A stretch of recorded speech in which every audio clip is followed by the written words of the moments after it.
Hi friends, I am Jay Naik, Assistant Professor, Department of Commerce, SSSS Government First Grade College, Chennagiri. So in this session, let us see the pricing of issuing materials. ನೋಡಿ ಸ್ನೇಹಿತರೆ, ನಾವು ಈ ಸೆಷನ್ನಲ್ಲಿ ಮೆಟೀರಿಯಲ್ಸನ್ನು ಸ್ಟೋರ್ಸಿಂದ issue ಮಾಡಬೇಕಾದ್ರೆ, production ಡಿಪಾರ್ಟ್ಮೆಂಟ್ಗೆ issue ಮಾಡಬೇಕಾದ್ರೆ ಯಾವ ರೀತಿ ಪ್ರೈಸಿಂಗನ್ನು ಮಾಡಬೇಕು ಅನ್ನೋದನ್ನು ನೋಡೋಣ. ಇಲ್ಲಿ ಬೇರೆ ಬೇರೆ ಮೆಥಡ್ಸ್ ಇದ್ದಾವೆ. ಒಂದೊಂದು ಮೆಥಡ್ಸು ಒಂದೊಂದು ರೀತಿಯಲ್ಲಿ ಬ್ಯಾಲೆನ್ಸನ್ನು ತೋರಿಸ್ತಾ ಇರುತ್ತೆ. ಹಾಗೆ ಒಂದೊಂದು ಸಂಸ್ಥೆಗಳು ಒಂದೊಂದು ರೀತಿಯ ಮೆಥಡನ್ನು ಫಾಲೋ ಮಾಡ್ತವೆ. ಅದು ಯಾಕೆ ಆ ರೀತಿ ಆಗುತ್ತೆ ಅಂದರೆ ನೇಚರ್ ಆಫ್ ಮೆಟೀರಿಯಲ್ ಮೇಲೆ ಅದು ಡಿಪೆಂಡ್ ಆಗುತ್ತೆ. So based on the nature of materials, these methods are used by different organizations. So first method here is first in first out method. This is generally called as FIFO method. ಹಾಗಂದ್ರೆ ಏನು ಅನ್ನೋದನ್ನ ನಾವೀಗ ನೋಡೋಣ. A method of pricing material under which materials received first are issued first.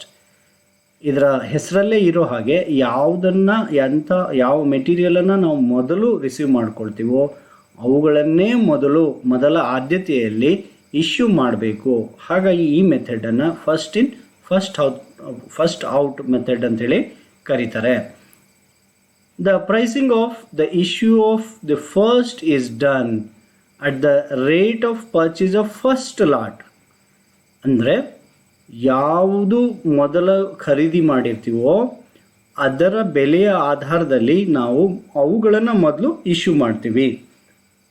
Similarly the pricing of the materials follows the subsequent ಲಾಟ್ಗಳಲ್ಲಿ ನಾವು ಮೆಟೀರಿಯಲನ್ನು purchase ಮಾಡ್ತೀವಲ್ವಾ, ಹಾಗಾಗಿ ನಂತರದ ಲಾಟಲ್ಲಿ ಪರ್ಚೇಸ್ ಮಾಡಿದ್ದನ್ನು ನಂತರ ನಾವು ಇಶ್ಯೂ ಮಾಡ್ತೀವಿ. ಹಾಗಾಗಿ ನಂತರದ ಪ್ರೈಸನ್ನು ನಾವಲ್ಲಿ ಕೋಟ್ ಮಾಡ್ತೀವಿ.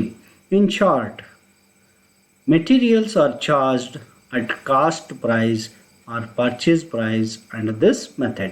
ಅಂದರೆ ಇಲ್ಲಿ ನಾವು ಇಶ್ಯೂ ಏನು ಮಾಡ್ತೀವೋ ಅದು ಯಾವುದರ ಆಧಾರದಲ್ಲಿ ಇರುತ್ತೆ ಅಂದರೆ ಒರಿಜಿನಲ್ ಕಾಸ್ಟ್ ಅಥವಾ ಕಾಸ್ಟ್ ಪ್ರೈಸ್ ಆಧಾರದಲ್ಲಿ ಇರುತ್ತೆ, ಅಥವಾ ಎಷ್ಟಕ್ಕೆ ಪರ್ಚೇಸ್ ಮಾಡಿರ್ತೀವೋ ಅಷ್ಟಕ್ಕೇ ಇಶ್ಯೂ ಮಾಡೋ ಹಾಗೆ ಮೊದಲು ಬಂದಿದ್ದನ್ನು ಮೊದಲು ಕಳಿಸ್ಕೊಡೋದು ಈ ಮೆಥಡಲ್ಲಿ ನಾವು ನೋಡ್ತೀವಿ. ಇದಕ್ಕೆ ಸಂಬಂಧಪಟ್ಟಂತೆ ಒಂದು ಪ್ರಾಬ್ಲಮನ್ನು ನೋಡೋಣ. ಸೊ ಒಂದು ಲೆಕ್ಕನ ನಾವಿಲ್ಲಿ ನೋಡೋಣ. Enter the following transaction in the stores ledger of X material using FIFO method during April 2020. ಅಂದರೆ ಇಲ್ಲಿ ಕೊಟ್ಟಿರುವಂಥ ಮಾಹಿತಿಯನ್ನು ನಾವು ಒಂದು ಸ್ಟೋರ್ಸ್ ಲೆಡ್ಜರಲ್ಲಿ ಎಂಟ್ರಿ ಮಾಡಬೇಕಾಗತ್ತೆ. ಸೊ ಇಲ್ಲಿ ಕೊಟ್ಟಿರುವಂಥ ಇನ್ಫಾರ್ಮೇಷನ್ ಏನೇನಿದೆ ಅಂಥೇಳಿ ನೋಡಿ.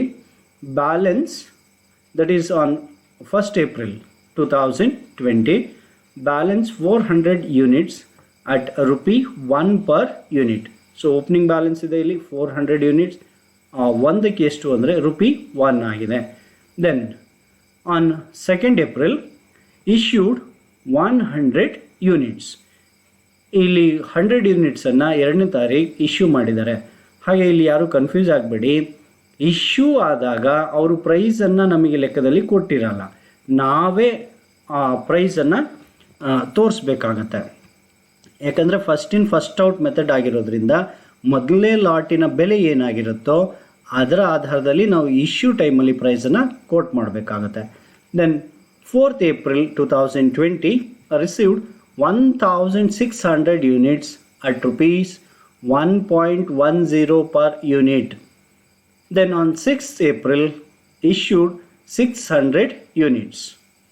Then on 10th return to stores 40 units issued on 2nd April 2020. ಅಂದರೆ ಈಗ ಸ್ಟೋರ್ಸ್ಗೆ ರಿಟರ್ನ್ ಆಗಿದೆ ಎಷ್ಟು? 40 ಯೂನಿಟ್ಸ್ ರಿಟರ್ನ್ ಆಗಿದೆ. ಅವು ಯಾವಾಗ ಇಶ್ಯೂ ಮಾಡಿದವು ಅಂದರೆ 2nd Aprilಗೆ ಇಶ್ಯೂ ಮಾಡಿದವು. ಸೊ ಅದನ್ನೆಲ್ಲ ನಾವೀಗ ಸ್ಟೋರ್ಸ್ ಲೆಜರ್ ಮಾಡಬೇಕಾದ್ರೆ ನೋಡ್ತೀವಿ. Then received 600 units at ₹1.20.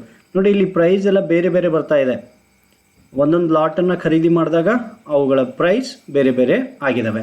Then on 14th April issued 640 units.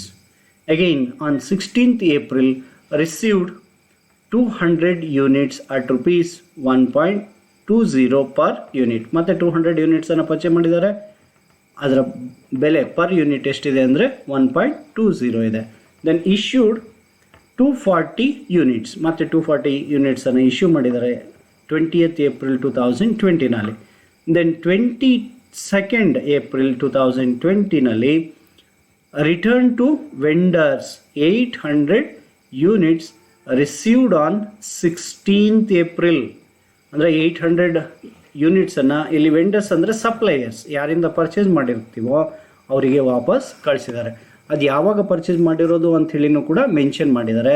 That is on 16th April ಅಂಥೇಳಿ. Then on 25th April 2020 received 400 units at rupees 1.25 per unit as per GR number 32. ನೋಡಿ, ಈ ಹಿಂದಿನ ಟ್ರಾನ್ಸಾಕ್ಷನ್ನಲ್ಲಿ ಎಲ್ಲೂ ಕೂಡ ಈ GR number ಅನ್ನೋದು ಬಂದಿರಲಿಲ್ಲ.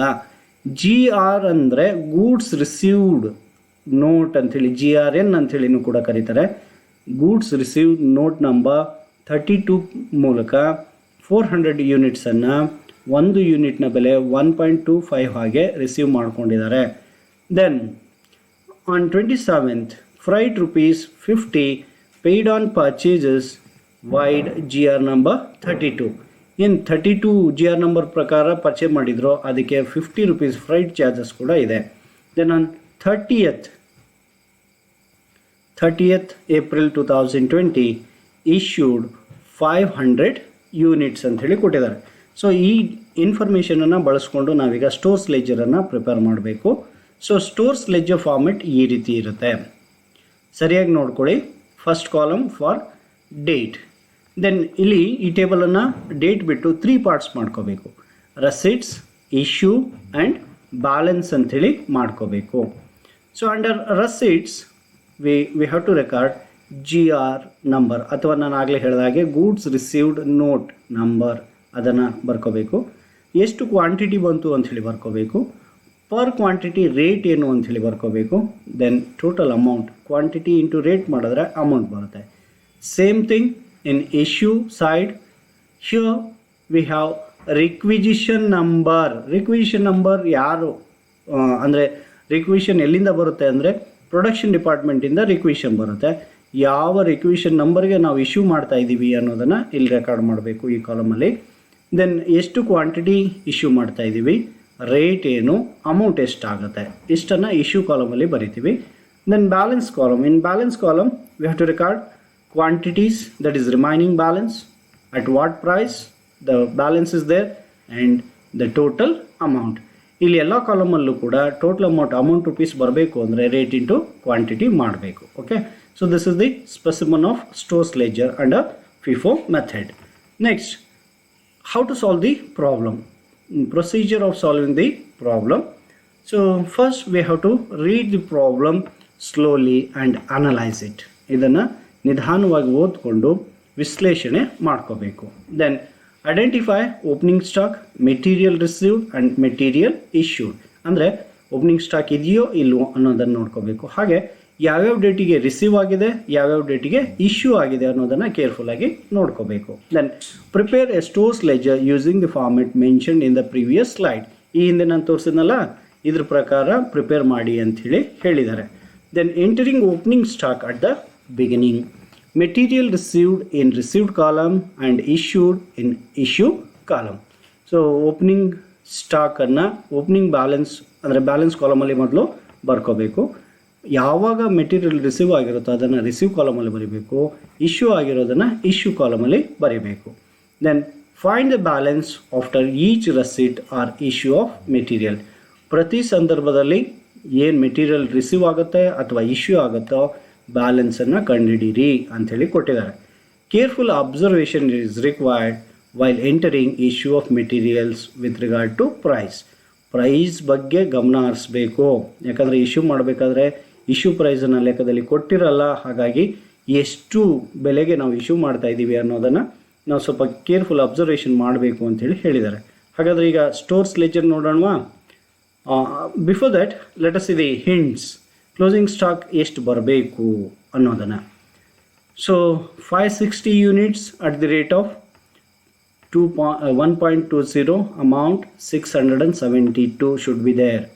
Then next lot 120 units at rupees 1.20, rupees 144 should be there.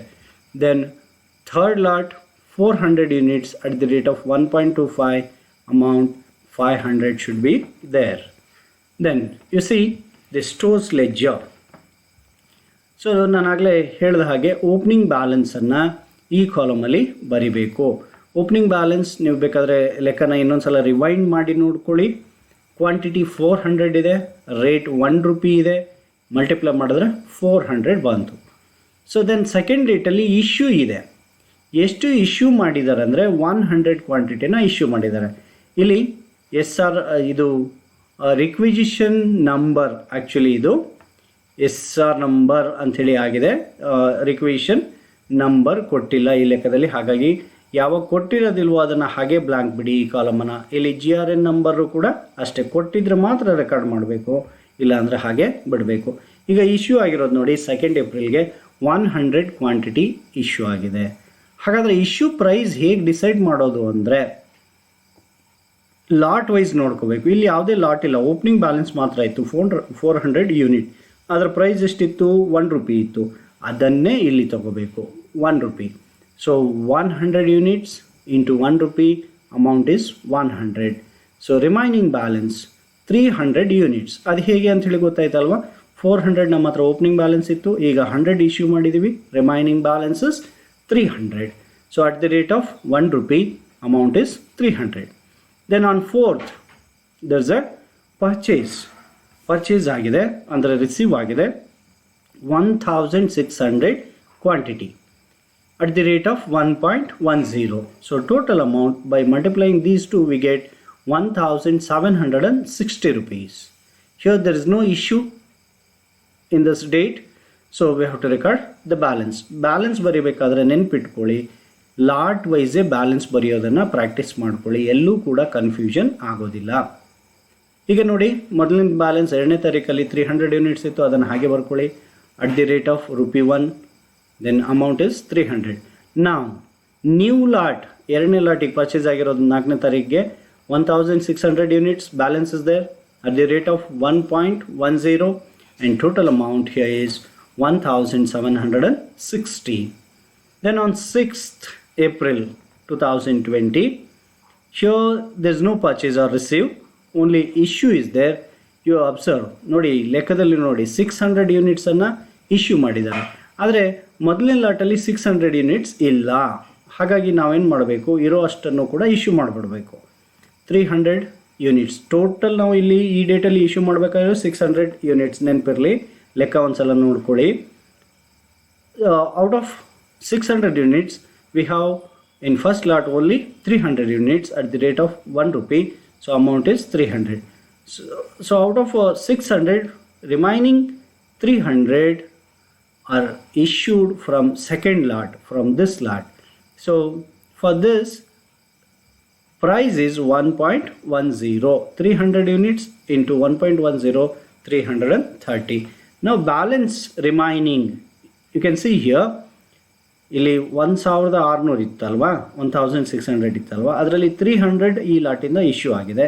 Remaining balance ಎಷ್ಟಿದೆ? 1300 ಅಟ್ ದಿ ರೇಟ್ ಆಫ್ 1.10.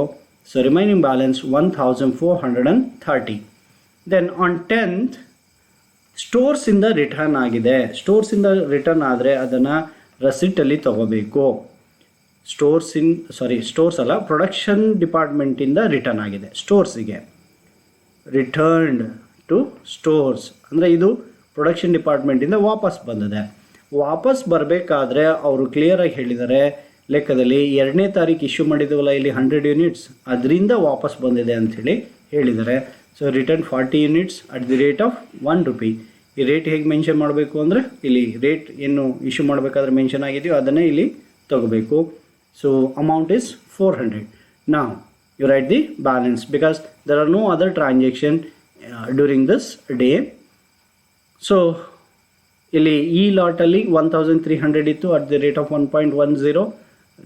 ಅಂದರೆ ಬ್ಯಾಲೆನ್ಸ್ ಎಷ್ಟಾಯಿತು? 1430 ಆಯಿತು. ಈಗ ಹೊಸದಾಗಿ ಪ್ರೊಡಕ್ಷನ್ ಡಿಪಾರ್ಟ್ಮೆಂಟಿಂದ 40 ಯೂನಿಟ್ಸ್ ಬಂತಲ್ವಾ, ಅದನ್ನು ಸಪ್ರೇಟಾಗಿಯೇ ಬರ್ಕೋಬೇಕು. 40 units at the rate of ₹1. So amount is 40. Then ಇಲ್ಲಿ ರಿಪೀಟ್ ಆಗಿದೆ, ಇದು ಜಸ್ಟ್ ರಿಪೀಟ್, ಇಲ್ಲಿ ಟೇಬಲಲ್ಲಿ ರಿಪೀಟ್ ಆಗಿದೆ, ಇದನ್ನು ಇಗ್ನೋರ್ ಮಾಡಿ. ಹಾಗೆ 11th April 2020 there is a purchase of 600 units or receipt of 600 units, so at the rate of 1.20, so amount is 720. now balance, ಇಲ್ಲಿ repeat ಆಗಿರೋದಲ್ಲ, ಇದು 11th ಡೇಟ್ಗೆ ಇರುವಂತಹ ಬ್ಯಾಲೆನ್ಸ್ ಆಗಿದೆ ಇದು. ಸೊ ಫಸ್ಟ್ ಲಾಟಲ್ಲಿ 1300 ಇಲ್ಲಿ ಉಳ್ಕೊಂಡಿತ್ತು, at the rate of 1.10, amount 1430. So ಇದು 10ನೇ ತಾರೀಕು ರಿಟರ್ನ್ ಆಗಿತ್ತು ಪ್ರೊಡಕ್ಷನ್ ಡಿಪಾರ್ಟ್ಮೆಂಟಿಂದ 40 ಯೂನಿಟ್ಸ್, ಅದನ್ನು ಇಲ್ಲಿ ಬರ್ಕೊಂಡಿದ್ದೀವಿ 40 at the rate of ₹1, 40 rupees. ನಾವು new lot 600 units which is purchased recently, 600 units at the rate of 1.20, so amount is 720. Then on 14th April 2020 there is a issue. So ಎಷ್ಟು issue ಆಗಿದೆ ಅಂದರೆ 640 units issue ಆಗಿದೆ. 640 units issue ಆಗಿರೋದ್ರಿಂದ ನಾವೇನು ಮಾಡ್ತೀವಿ, ಇಲ್ಲಿ ಈ ಸ್ಟಾಕ್ ಇದೆಯಲ್ವ, ಇದನ್ನು ಮೊದಲು ಇಶ್ಯೂ ಮಾಡಿಬಿಡ್ತೀವಿ. 40 units at the rate of ₹1, amount is 40. Remaining 600 ನಾವಿಲ್ಲಿ ಟೋಟಲ್ 640 ಅಲ್ವಾ ಇಶ್ಯೂ ಮಾಡಬೇಕಾಗಿದ್ದು, ಅದರಲ್ಲಿ 600 ಈ ಲಾಟಿಂದ ಇಶ್ಯೂ ಮಾಡ್ತೀವಿ. ಅಂದರೆ ಇಲ್ಲಿ ಮೊದಲನೇ ಲಾಟ್ ಏನಿತ್ತೋ ಅದರಿಂದ ಇಶ್ಯೂ ಮಾಡ್ತೀವಿ at the rate of 1.10, amount is 660. ನಾವು ಬ್ಯಾಲೆನ್ಸ್ ಬರಿಬೇಕಾದ್ರೆ ಈಗ ನೀವು ಅಬ್ಸರ್ವ್ ಮಾಡ್ಬೋದು, 1600 300 600 ಹೋದರೆ 700 ಬ್ಯಾಲೆನ್ಸ್ ಉಳಿಯಿತು at the rate of 1.10. This is ಇಲ್ಲಿ ಸ್ವಲ್ಪ ಪ್ರಿಂಟಿಂಗ್ ಮಿಸ್ಟೇಕ್ ಆಗಿದೆ, 1.10, ಅಮೌಂಟ್ ಈಸ್ 770. ಹಾಗೆ ನ್ಯೂ ಲಾಟ್ ಇಲ್ಲಿ ಬಂದಿತ್ತಲ್ವ, 11ನೇ ತಾರೀಕು ಬಂದಿರುವಂಥ ನ್ಯೂ ಲಾಟ್, ಅದು ಹಾಗೆ ಉಳ್ಕೊಂಡಿದೆ 600 units at the rate of 1.20, amount is 720. So next on 16 there is a receipt, ಇಲ್ಲಿ ರಸಿಟ್ ಇದೆ. ಸೊ ರೆಸಿಟ್ ಇರೋದ್ರಿಂದ 200 ಯೂನಿಟ್ಸ್ ಇದೆ at the rate of 1.20, so amount is 240. ಈಗ ನೆನ್ಪಿಟ್ಕೊಳ್ಳಿ, ಹಿಂದಿನ ಸ್ಲೈಡಲ್ಲಿ ಇಲ್ಲೇನು ಬ್ಯಾಲೆನ್ಸ್ ಇತ್ತೋ ಅವನ್ನೆಲ್ಲ ನಾವು ಮತ್ತೆ ಬರ್ಕೋಬೇಕು. 700 units at the rate of 1.10, 770. Then next lot 600 units at the rate of 1.20, 720. And for today we purchase new lot 200 units at the rate of 1.20, 240 rupees. Then on 20th April 2020 there is an issue ಇದೆ. ಎಷ್ಟು issue ಇದೆ ಅಂದರೆ 240 issue ಇದೆ. So rate ಎಷ್ಟು issue ಮಾಡೋದು ನಾವೀಗ first ಲಾಟಿಂದ ಮಾಡಬೇಕು. First time first out ಅಲ್ವಾ ಈ ಮೆಥಡು, ಹಾಗಾಗಿ ಮೊದಲನೇ ಲಾಟ್ ಯಾವುದಿರುತ್ತೋ ಅದರಿಂದ ನಾವು ಇಶ್ಯೂ ಮಾಡಬೇಕಾಗುತ್ತೆ. 240 units at the rate of 1.10, so amount 264. So remaining balance 700 minus 240, we get 460 at the rate of 1.10. This is 1.10. So 720. Again remaining two lots remain same. ಉಳಿದಂಥ 2 lot ಹಾಗೆ ಉಳಿತವೆ. 600 ಒಂದು ಲಾಟು ಮತ್ತು 200 ಒಂದು ಲಾಟು, ಇಲ್ಲಿರುವಂಥ ವ್ಯಾಲ್ಯೂಸನ್ನೇ ಇಲ್ಲಿ ಕ್ಯಾರಿ ಮಾಡ್ತೀವಿ. Then 22nd April 2020 return to vendor, ಸಪ್ಲೈಯರಿಗೆ issue ಮಾಡಿದ್ರೆ ಅಂದರೆ ರಿಟರ್ನ್ ಮಾಡಿದ್ರೆ ಅದನ್ನು ನಾವು ಇಶ್ಯೂನಲ್ಲಿ ತೋರಿಸ್ತೀವಿ. ಯಾಕಂದರೆ ಸ್ಟೋರ್ಸಿಂದ ಹೊರಗಡೆ ಹೋಗುತ್ತಲ್ವ, ಹಾಗಾಗಿ ಇದನ್ನು ಕೂಡ ನಾವು ಇಶ್ಯೂ ಅಂಥೇಳಿ ತೋರಿಸ್ಬೇಕಾಗತ್ತೆ. 80 ಯೂನಿಟ್ಸನ್ನು ವೆಂಡರ್ಗೆ ವಾಪಸ್ ಮಾಡಿದ್ದಾರೆ. ಇದು ಯಾವಾಗ ಪರ್ಚೇಸ್ ಆಗಿರೋದು ನೆನಪಿದೆಯಲ್ವಾ ಲೆಕ್ಕದಲ್ಲಿ, 16ಗೆ ಪರ್ಚೇಸ್ ಆಗಿರೋದು. ಇದರಿಂದ 80 ವಾಪಸ್ ಹೋಗ್ತಾ ಇದೆ. 80 ವಾಪಸ್ ಹೋಗ್ತಾ ಇರೋದ್ರಿಂದ 120 ಅಂದರೆ 1.20 ರೇಟನ್ನು ನಾವು ಕೋಟ್ ಮಾಡ್ತಾ ಇದ್ದೀವಿ. ಅಮೌಂಟ್ ಎಷ್ಟಾಗುತ್ತೆ, 96 ರೂಪೀಸ್ ಆಗುತ್ತೆ. ಸೊ ನೆನಪಿರಲಿ, ನಮಗೆ ಯಾವ ಲಾಟಿಂದ ಹೋಗ್ತಾ ಇದೆಯೋ ಆ ಲಾಟಲ್ಲಿ ಮಾತ್ರ ಬ್ಯಾಲೆನ್ಸನ್ನು ಕಡಿಮೆ ಮಾಡಬೇಕು.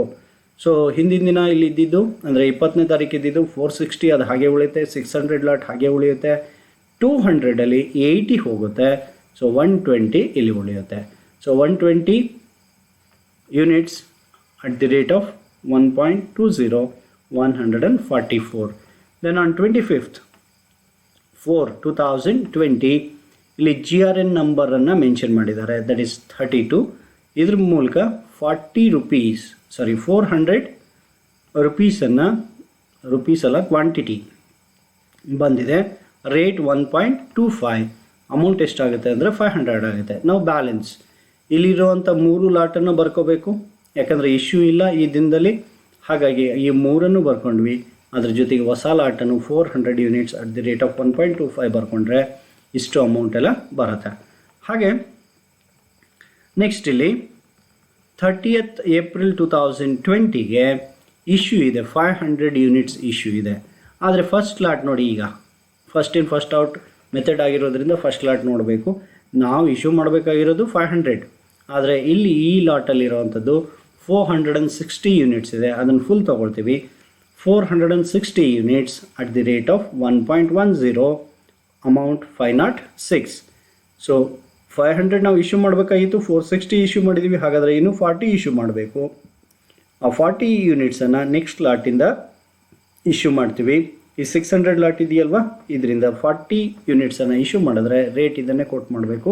So you have to quote this rate 1.20, amount is 48.